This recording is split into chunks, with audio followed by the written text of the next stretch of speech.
Mafia brothers के दोहरे हत्याकांड के बाद से यह चर्चा है कि अतीक की फरार बीवी शाइस्ता परवीन सरेंडर करने वाली है। हाल फिलहाल में उसके सरेंडर को लेकर कयासबाजी तेज हो गई है। ऐसा इसलिए क्योंकि अतीक की फरार बहन आयशा नूरी के वकील ने कोर्ट में सरेंडर करने को लेकर अर्जी दी है।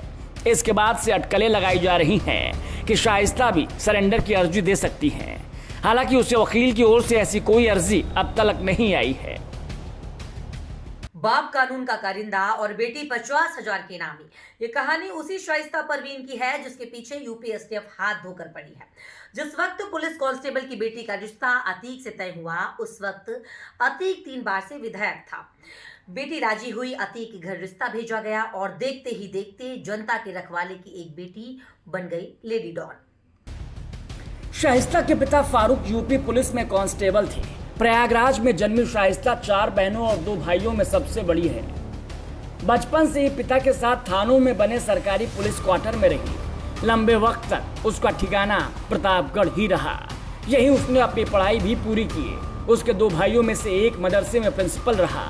यानी शाइस्ता के परिवार का जुर्म और इस दुनिया से कोई नाता फिलहाल नहीं था। छोटी उम्र से ही घर की जिम्मेदारी संभालने के बाद शाइस्ता ने स्नातक किया। फिर ग्रेजुएशन करने के बाद साल 1996 में उसके पिता अतीक के घर रिश्ता लेकर पहुंचे। तब शाइस्ता 24 साल की थी। उस वक्त अतीक की गिनती प्रदेश के बड़े माफिया में होती थी।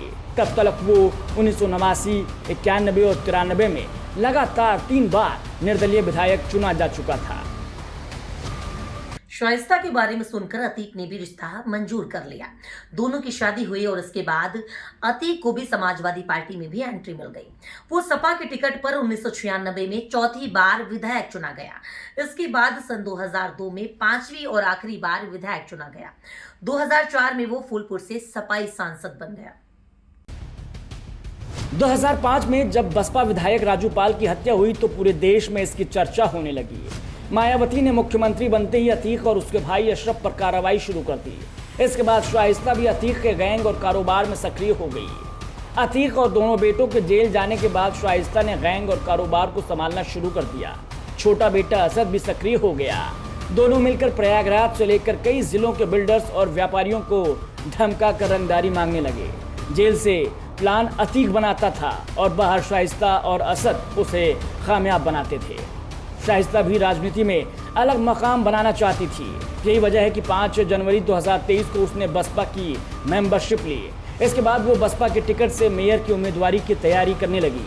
शाइस्ता को पूरी उम्मीद थी कि बसपा के टिकट पर वो प्रयागराज की मेयर बन जाएगी। उसने चुनाव प्रचार भी शुरू कर दिया था, लेकिन फरवरी में उमेश पाल का मर्डर हो गया। इसका आरोप अतीक और उसके परिवार पर लगा। शाइस्ता भी इसमें आरोपी बनाई गई। इसके बाद बसपा ने शाइस्ता को पार्टी से बाहर का रास्ता दिखा दिया। क्राइम डेस्क, ए न्यूज़ टुडे।